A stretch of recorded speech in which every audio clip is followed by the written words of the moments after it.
All right. Hello, everyone. Welcome to our Team Vibe with Me and Team Wonderful and Well coach call that we are going to start doing effective today, every Wednesday at 8 p.m. Eastern, 7 p.m. Central Time, 6 p.m. Mountain Time, 5 p.m. PST. Like, you can find it anywhere you are watching in with us. But my name is Fran, so I am the leader of Team Vibe with Me, and Allison's going to be speaking as well. She's the leader of Team Wonderful and Well. So we're either your coaches or your coaches' coaches. And yeah, so today we're going to take turns. We're going to split it today, and we're going to talk about sending, like, how to connect with people, how to start conversations, how to do follow-ups. And we both have different journeys, as every coach does. So I'm going to speak to you more about like the warm market, and then Allison is going to speak to you about like your cold market, like people who are just strangers on Facebook, Instagram, that you're just starting to get to know. So let me just close the door here. And if at any time you have questions, that's what the comment box is there for. Ask questions. We can answer them at the end, even if you have any, like, ask at the end, whatever. That's what we're here for, right? It's a learning opportunity, but also to talk it out. This is that time to do it. So, okay, I'll get started. So for me, when I started, it's been 3.5 years now, I believe. 3.5 years, yeah. And things were a lot different when I first started, even just that short time ago, where it was like a lot of our conversations was done on Facebook. Like, I didn't even touch Instagram for my entire first year of my business. I was very fortunate and I is one word, but I also just kind of talk to everyone, and I considered every single person on my Facebook friends list my warm market. Like, if they're your friends on Facebook, they are your people, Otherwise, go do a clear out and get rid of people who you're like, I don't talk to them, or they would I feel like they would judge me if I post. Like, I had to do that too. I went through and I cleared out people on my Facebook page, like guys that I didn't think would really care or whatever, or that I didn't care about. Like, they don't have to be there. Your friend from grade school that, like, you never have spoken to since grade school doesn't necessarily, like, have to be on there if they make you feel uncomfortable about what you're doing. Like, their opinion doesn't matter. But in the same breath, I used this as an opportunity to reconnect with people like that and kind of change the way I felt about things. So what I did is first I started with, okay, friends, family, people I worked with at Tim Hortons. I worked at HomeSense, so I had like lists of that, of people I worked with at HomeSense, people I worked with at Tim Hortons, people I went to school with for that brief period of time, people I worked with at the kickboxing studio. Like, I wrote down all of these things and I wrote down lists of names. And then I went through, like I said, yeah, my friends. I did like my sister's friends, or like cousins, or like parents' friends that I was close with or something like that. I started writing them down. And then I thought of anyone because I've been in the fitness industry for a few years. So I thought of anyone who had similar struggles like I did, that I had talked to and was doing all the same things all these years and was still not seeing the results that they wanted. So I had all of these lists of names, and I was like, oh shoot, I do know people to talk to, like, I think when we first start this, we really get in our heads of like, I don't want to bug people, like, no one is going to want this. Like, why would they buy from me? I'm new at this. Like, we really get in our own heads. But if you just take the pressure off of it and you just start focusing on talking to people, like, not even worrying about straight out inviting people, like, just make a list of all these people to connect with. We are a relationship business, and it is about connecting and talking to people. So that's what I did. I just started conversations like, how are you doing? I would go look on their like Facebook page, and if I saw at this time when I started, a lot of people were just graduating their programs of college, or like going into their second like master's degree or whatever. So like, that's what I would use as conversation starters. If people had, like, someone just graduated nursing, I was like, congratulations, I just saw that. It's so exciting. What's next for you? Do you have a job lined up? Like, blah, blah, blah. Like, I would ask them questions about that. Never mentioning inviting to a challenge group or anything. Like, I just started a conversation. And you know what happens when you do that? People ask you what's new with you. And right there, like, you do want to have, you're going into a conversation to talk to people, yes. But at the same time, you do want to have that in your mindset of looking for looking for an opportunity, not forcing it, but looking for it. So when people say, what's new with you? That's an opportunity for you to talk about what's new with you. What is new with you? You just started coaching. Maybe you just ran your first boot camp or something. Like, you can talk about that. Or maybe you just went through your first boot camp yourself and you finally like found like a sisterhood of people or like motivational friends, or maybe you something, whatever you have experienced, that's what's new with you, right? So don't be ashamed to talk about that. And one of two things could either happen. People could go, cool, silence. And that's fine. Keep the conversations going, ask them questions, talk about something else, like, or they might go, that's really awesome. Like, that's so great for you. Like, and they might ask you more questions about that, or say like, oh, I wish I had like some motivation like that. That's the one thing I struggle with the most. Or, oh, like, good for you, girlfriend. I wish, like, I cannot stop cheating on my diet. Like, it just opens up dialogue, or it won't, but you just continue the conversation. Some people will say like, cool, good for you. Just keep them talking, just keep talking to them, ask questions. And then if the conversation goes out, that's okay. Like, you don't have to feel pressured to invite every time you start a conversation with someone, because you will really drive yourself crazy and they will feel that. If you feel like you're being slimy and salesy, like you probably are, and they're going to feel that too. So if you go into a conversation comfortable, relaxed, and just genuinely excited to talk to people, they're going to feel that. So just get the conversation going. And so that's what I started with. I thought of all of my friends, all of my families, and then after I kind of ran out of that, I was like, okay, these are my immediate people that I know I can help, and people who know, like, and trust me. And I know they would join me if I asked them to. So I was like, okay, what next? I wasn't ready to go to Instagram yet. I was scared, like, I'll admit that I was too. When I started out, I was like, I don't know, like, I wasn't even really posting on Instagram yet. So what I did is I went and I looked at my Facebook friends list, and I had like 300, 400, I don't know, 500 friends. Some of them weren't like real, or they're people that were like from high school party days that I didn't talk to anymore. So some of them I did clear out, but for the most part, I started at the top of the list and I just started talking to every single person on the list, going all the way down, because if they're my Facebook friends, they're my friends, and I should feel comfortable talking to them. And what this did was this really allowed me to reconnect with so many people that like I had lost touch with after moving away, or from like people going to school. I didn't go to school. So if you did, you have that connection bracket too of people that you met in your school, in your schooling and all that. So, like I said, it opened up the conversation for me to ask what's new with people. And I reconnected with people. Like, it's so silly. You might not expect this, but like in grade school, I was a bully. Like, I was a little shit, and I wasn't in high school, but in grade school I was. And like from coaching, kicking me out of my comfort zone to start talking to people, I reconnected and actually became friends with people that I was like a bully to. And like, it just felt so good to start over and start fresh. And one of them actually, or two of them actually became clients of mine, and like we are friends to this day, whereas we used to have such a bad relationship. So like, I really love that aspect of like, if you go into conversations and you expect that they're going to be hard and you're nervous and you're worried and you're stressed out, like I said, they're going to feel that.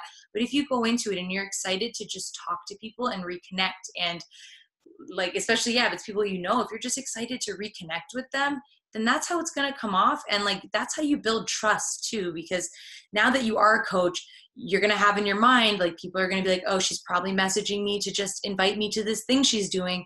But not everyone is thinking that, because not everyone knows that this is what you're doing. Not everyone sees all 100.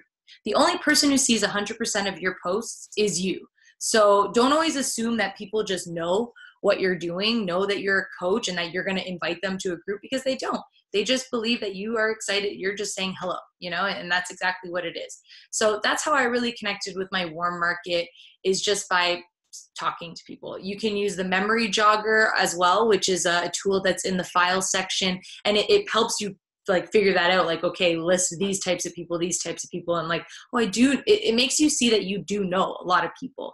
We just put these restrictions on ourselves. So, and for starting conversations with those people, like I said, I would just look at their Facebook page and then I would see what they were doing, what they were up to, and I would comment on that, because that's what Facebook is for, like it's to be sociable. And sometimes some people share whatever stuff nowadays, but so that's how I would find a conversation starter, was looking at their page. And as I said, it was different before. They used to tell us to add random people on Facebook, and that only worked out for me once. I did sign one person who is still a coach to this day by adding a random stranger, but that doesn't really work. I don't find, like, I think those aren't really authentic to me. Worth a shot, like I tried it, I did it, and I got success once, but still worth a try, at least to just add those people and get eyes on your page. If you are using Facebook to post your stuff, it can't hurt, right? And then when it came to like inviting these people, what I did was, if the conversation, so like I said, remember in the conversation, when you explain what's new with you, if they say, cool, and they don't really ask you any more questions, that's fine. Continue the conversation, but you opened the door so that maybe if 2-3 days later you come back and say, hey girl, I know we were talking the other day, like I had you on my mind as I was setting up this new boot camp for like this new group of ladies, and I just thought I would ask you if it's something you're interested in, because hey, it could really be something that's for you. If not, no worries, but would you be open to hearing more about it? And it doesn't seem so weird and like a random invite when you do it that way, because you've already been talking to them for a day or two, right?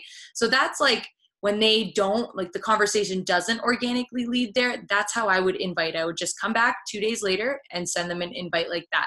If it did organically lead there and you're talking and they're like, oh, that's really great, like how's it going for you? And they're asking you more information, like they're asking more questions, then boom, that's gold. Like that's an easy one when you can just say, hey, like maybe this is for you. Like if you want, we can talk about it. Like if you're open to more information, I have this new group starting up. I can just send you an email or something like that. And that's like an easy one, right? Those are like the gold invites we wish all happened that way, but they don't always. And the last thing I'll say is that key word that I've been saying is, are you open, or if you're open? That little word change I have found to be so helpful, because I used to just say like, if you're interested in learning more. And maybe they're not interested, so they won't, people don't, like when I made that switch, sorry, I'm like sitting in such weird positions, I'm moving all over. But when I made that switch, I noticed like an 80-something% change in the amount of people who said, yes, they wanted more information. So are you open to learning more? Like if I send you, I'll have to put in the chat box what I actually say, but it's like, if you're open to learning more, I can send you more info, something like that. And most people are open, but maybe they're not super interested. And it's just so weird. It's one of those like mind switch things, because that's what this is. It's the art of persuasion, not manipulation. There's like a fine line there, but it's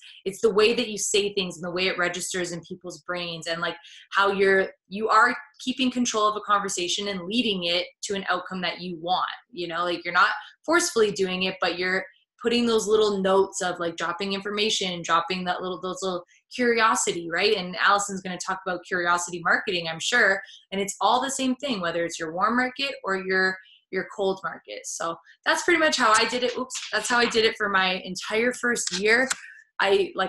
I was in my warm market completely. I didn't go on Instagram at all until my second year. And that doesn't happen for everyone, but if you are fortunate enough to have that, use it like 100%. If people already look to you as a source, like I was fortunate that I was already in fitness. So yeah, people already saw like, oh, she knows what she's doing. It's not the case for everyone. And just because like even though I had the fitness background, I still questioned myself because Beachbody was new for me. So I would say, why would people want to sign up with me versus Amanda? Because I don't know anything about being a Beachbody coach. I don't know anything about how this works or running a team or anything like that. Like it took me 7 months to hit Emerald, you guys. And that's why I help you guys get there so quickly, because I know that 7 months was way too long for someone who was still hitting Success Club every month. That's the dumb thing. I was hitting hitting Success Club every month. I was doing the hard thing, but I was too scared to just ask if people wanted a discount. And I was doing them a disservice by not even asking at all. So that's my spiel there on warm market. If you have any questions, we'll do like maybe 2 minutes if you have anything. If not, just put in the chat box and we'll talk after. Any questions? Are you good? Cool. All right, I will mute myself and pass it over. Hello. So if you don't know me, my name is Allison, and I was not as fortunate as Fran in that I had to break into my cold market in the second month of coaching. So I have not been a fitness professional ever. I'm an art teacher. I've always hated working out. Like, it was not anything that's on my radar. And so I did not feel like an expert when I started this at all. I felt very much imposter syndrome. And whenever I reached out to ask my friends and family, I was so nervous that they would judge me that, yes, I posted. Yes, I did the business activity tracker things, but I was awkward AF. Like, I was so awkward with it. You could tell there was resistance there, but I did it anyway. And so keep in mind, everything I say with social media, it didn't come from me being like a social media expert and just waking up one morning and jumping out of bed. Like, I know everything about the Instagram algorithm, and I know everything about hashtags. That's stuff that I had to go out and learn. So I'm not going to talk that much about social media growth because I could do a whole like 40-minute talk on social media growth. But this is more about inviting the people that you already have. And so the great thing about getting into your cold market is because they're cold, they're strangers. Who gives a shit what they think? Like, I'm just gonna go for it and say that, because if they unfollow you, if they think you're weird, if they don't like you, then like, who cares if they judge you? Who cares if you do it wrong? And so it's a really great place to practice, actually, because like, you just gotta feel fear and do it anyway, and do all the shit. Like, you just gotta put it all out there, and then if you mess up, you do it again, and then if you mess up, you do it again. If you mess up, you do it again. But you have to be willing to embrace the suck.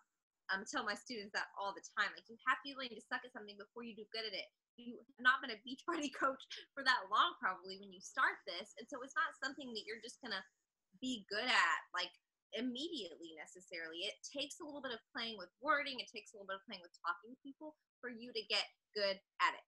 And so cold market people are just like, they're just a market that you haven't warmed yet. So they're gonna be your warm market, but you got to build that trust first. They don't know you from Adam, and so that's great in some ways, but it also means that there isn't a trust there. And so if you just start sending them giant long paragraphs inviting them to things, or like spamming them with invites, or like thumbs upping on their pictures, like, that doesn't mean that they're going to run to you and buy a challenge pack. It doesn't mean if you post one before and after picture that they're going to come flocking to you. And don't expect that, because you wouldn't do that. So never expect an action out of somebody else that you wouldn't for yourself do. And human connection isn't a formula. Like, not all of this stuff is going to work for all people, and different things might work for you and me, and different things work for me and Fran, because we all have different people. But realize, like, if I feel like slimy or weird posting something or sending a message, then I don't send it. That doesn't mean that I don't send a message with an invite. It means that if I feel like maybe like a little too salesy, or if I'm like I don't really, then I don't send it. But I do send things that are fearful for me, because at first inviting is fearful. So how do you start a conversation with a perfect stranger on Instagram? This is like the number one question, right? Because so many people are so scared to reach out and start that conversation. And it's really great now, because Instagram has this cool thing called Instagram stories, and it makes it really, really easy, because once you found your people, once you've used using and following hashtags, once you've followed some accounts that are a lot like yours, once you have hit, and I think that Fran has this in her training, and I know that I have it in mine, we talk about thinking about 5 things about yourself, 5 to 10 things about yourself, and really getting super clear about those things and making sure that that's what you're posting about. So for example, my 5 things, or my 5 or 6 things, are like a post-grad human, right? So like, I'm about to get married, I just bought a house. Those are things I can post about a lot. I'm a teacher, I love cats, I love travel. I know that there's more that I'm not thinking about right now. Like fitness and health can be one of them. And like, just think about the things, who exactly you are, and that's the stuff that's your content. That is stuff that you post about, both on your posts and on your Instagram stories. You just cycle through it, because I didn't just wake up and I'm like, okay, I'm not Allison Armstrong anymore, I'm Allison Beachbody Armstrong. And because if I'm just throwing all the fitness stuff at people, they aren't going to get to know me and they aren't going to get to trust me. And then if they aren't interested in fitness, if they aren't interested in Beachbody, then they have no reason to follow me. So you get super clear on those 5 to 6 to 10 things or whatever. And then that's what you post about. That way, you can start to find commonalities with people that you're following. That way, you know what hashtags to use, what other like accounts to follow, because you know who you are. You're vulnerable and honest about who you are, not who Fran is or not who Allison is, and you can go find your people. Once you have attracted some like-minded people, whether they're strangers or not, like honestly, I just reach out and I start a conversation. With Instagram stories, it's really cool because you can have interactive things on your Instagram stories, right? So you can do polls, you can have people ask you questions, you can do little slides like emoji thing. There's so many ways to interact with people where they can actually interact with you, and that can start a conversation. So if I ask, like, if I ask,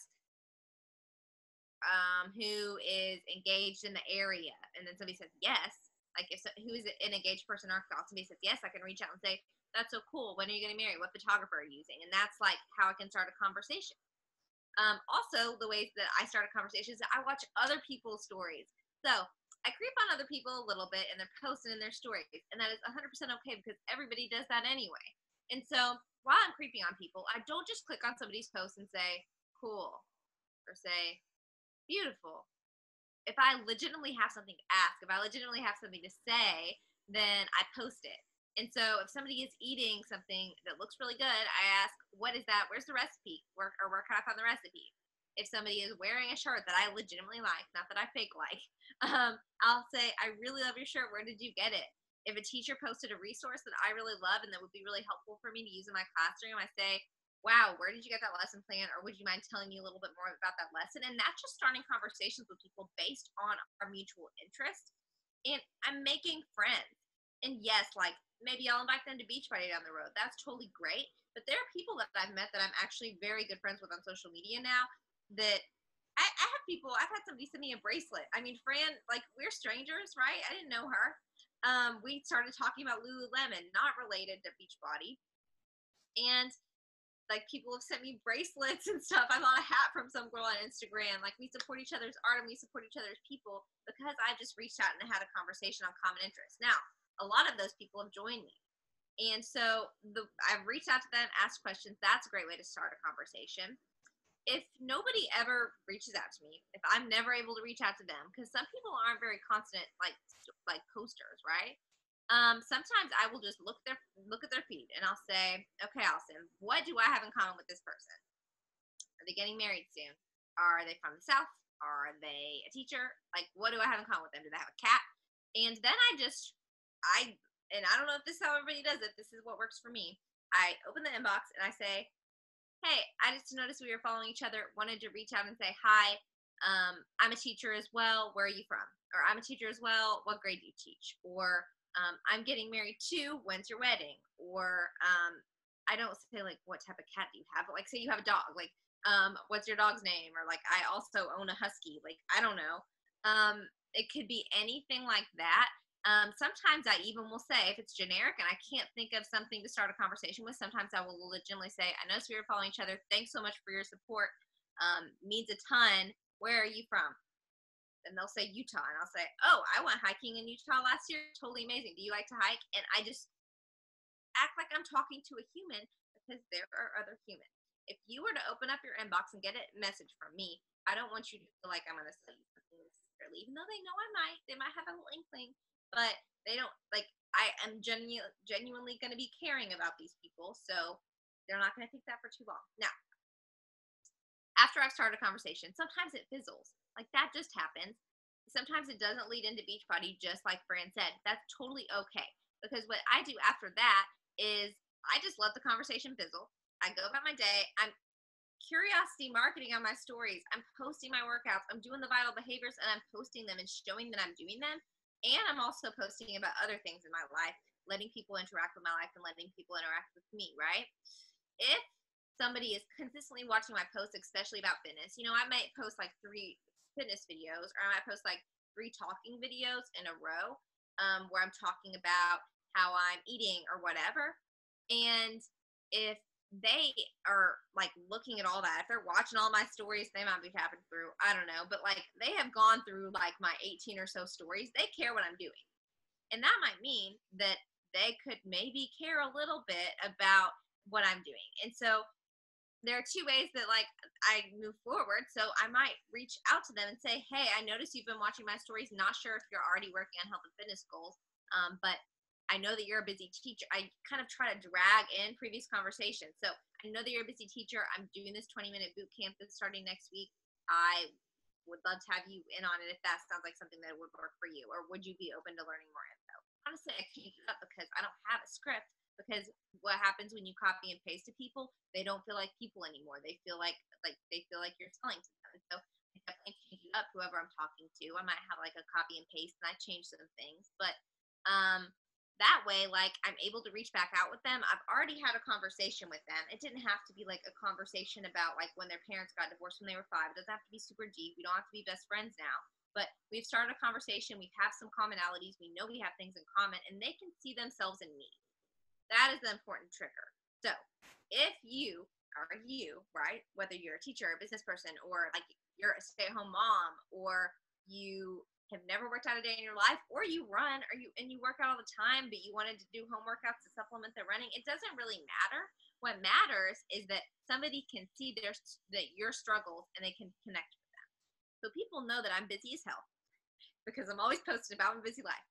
And they know that they are also probably busy as hell because guess what? Everybody is. And they're going to say, oh, if she can do it, so can I. If she can spend all day teaching and then come home, like, if she can get up at 4 a.m. before her teaching day and work out, so can I.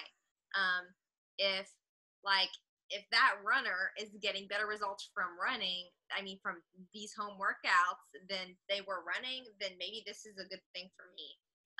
If this person has always failed at calorie counting and talked about that in one of her posts, I have always failed at calorie counting, and we also both have a cat. Like, I don't know. So they're seeing more commonalities in you, and then they're able to see that it's a possibility for them, which happens with your warm market too, by the way.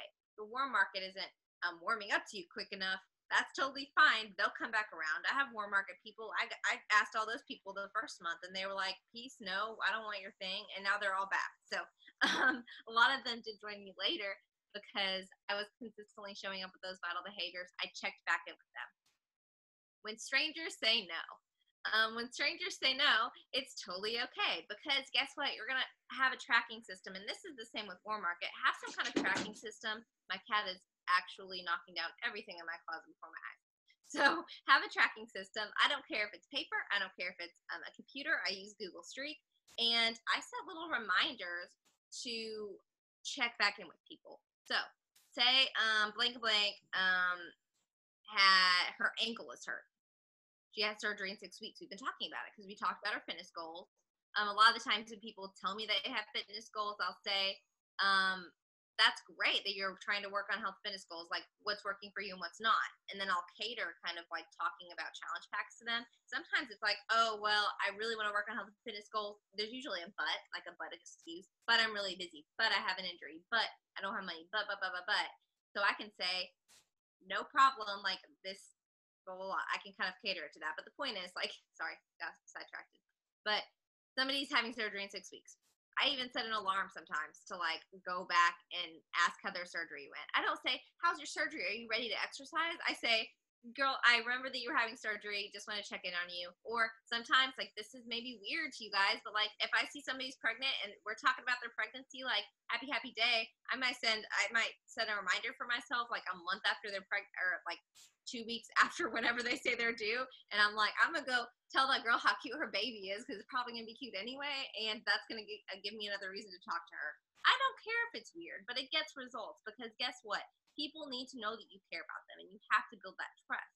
And so that's just been really, really helpful. And yes, like Fran said, Google Streak lets you set alerts. And so if somebody said, oh yeah, maybe after tax season, I don't know when the heck tax season money comes back. It's different for everybody's, but I'm like, okay, maybe they file their taxes in March. Maybe I'll check back in with them in March. I just do that because it gives me a reason to check back in with them, and it keeps me organized. And that way they know that, like, she isn't just going to invite me once, forget I exist. Like, I'm not just a sale. And that's totally fine. Another thing that I've been practicing this past week, because it's always changing. That's why this is like a crazy call to have in just a few minutes, because I could tell you 15 million ways to start a conversation with somebody. But something I've been doing lately is if I notice somebody's watching my stories, all my stories through, Instagram actually has this new thing called voice notes. So I have just been, if you're brave, which you have to be, but you have to be with all this stuff, right? You just have to suck at it a little bit and then you'll get better. But I'm starting to do voice notes. It's kind of intimidating, but I'll just be like, hey, thank you I noticed you were watching my stories. Thank you so much for the support. But I didn't want to just have you watching my stories and not reach out and invite you to join what I'm doing if you're interested in working on health fitness goals. So where it's 20 minutes a day, and I'll just I say it more eloquently than that. And the reason I'm saying that I've been doing it for a week is because I pretty much do each voice note like 6 times. But what I'm saying is I've gotten really great response back from people, because I can say, hey, Ashley, hey, Jennifer, hey, whatever, because I'm using their names. I'm showing them that they aren't just a copy and paste, that I can say, hey, I know, or even if it's somebody that I've been talking to for a while, I've been trying out voice notes. It's been working really well for me. And I can just be like, hey, Jennifer, I know you said you struggle a lot with anxiety before we were talking about it. And I was just thinking today about how much working out has really helped me with my anxiety.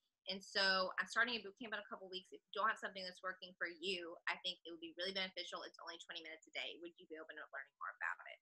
And then, like, sometimes I'll even follow it up and be like, don't feel pressure to send a voice note back, but I definitely just thought about you and wanted to let you know. And so first off, it saves me time, which is freaking fantastic. Secondly, people feel seen and heard. And I think everybody that's introverted, I'm very extroverted. Like, you probably tell I love to talk, and I talk a million miles a minute. But people that are introverted kind of think that they can't do this because they aren't like good at talking to people. Well, if you aren't good at talking to people, it's a practice. You just have to do it, and you'll like get better at it. A big part of forming like connections with your warm market is doing the things that scare you. And it doesn't mean that I don't do things that scare me all the time just because I'm an extrovert. For example, talking to the camera was not an intuitive thing for me for Instagram stories when it first came out. Talk to the camera. If people don't see your face, they don't trust you because they don't know who the heck you are. And realize that you have value, and you have value in your life, and share it with others. Even shit that you don't think is super valuable, like how to organize your closet. Like, people want to know that stuff because you're better at that stuff than somebody else is. And so I actually have my students do this interest inventory for one of my projects, and it asks, like, what is something that you can teach? What is something, if you could talk for hours about something, what would it be? And these are things that you can use into your stories and that you can use in social media. One thing I put in my coach group the other day is everybody has fears, right? It's totally okay if you have fears. Write down your top 3 fears. I actually did this myself. And if those fears are with you a year from now, then it's holding you back.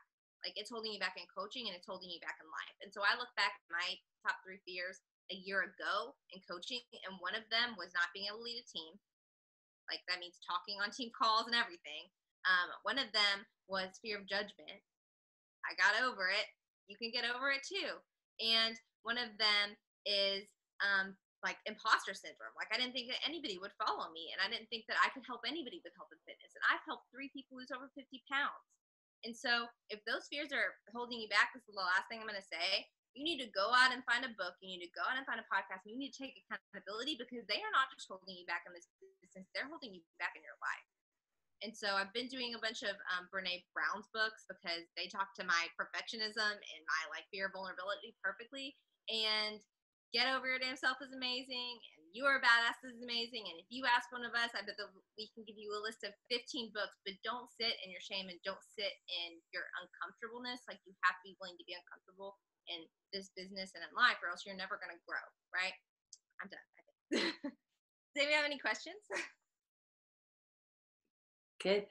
No, that was awesome. Thank you so much. I even learned something new, and that's what I really love about this is I am still learning from you guys too. Like, just because I'm like I say this all the time, just because I'm the coach, like, and I'm like your mentor, you know, I'm not above you, you know, like Allison and I are probably going to achieve the same rank within like a close period of time, you know, and she's only been doing this for a year and a half, and I've been doing this for 3.5 years, you know, so and I'm shooting to end the year like the same goal that Amanda is at, you know, so there's no like, you have to stay below me. Like you have all the power within you to rise above us too. And what's really cool is when you become a coach, you make your own mistakes. You're going to make mistakes no matter if you have a coach leading you, you're still going to make your own mistakes, but then you learn from them so that you can help people do things, the same things that you did, but you know how to do it already. So you can teach them to do it faster. So it took me 7 months to hit emerald.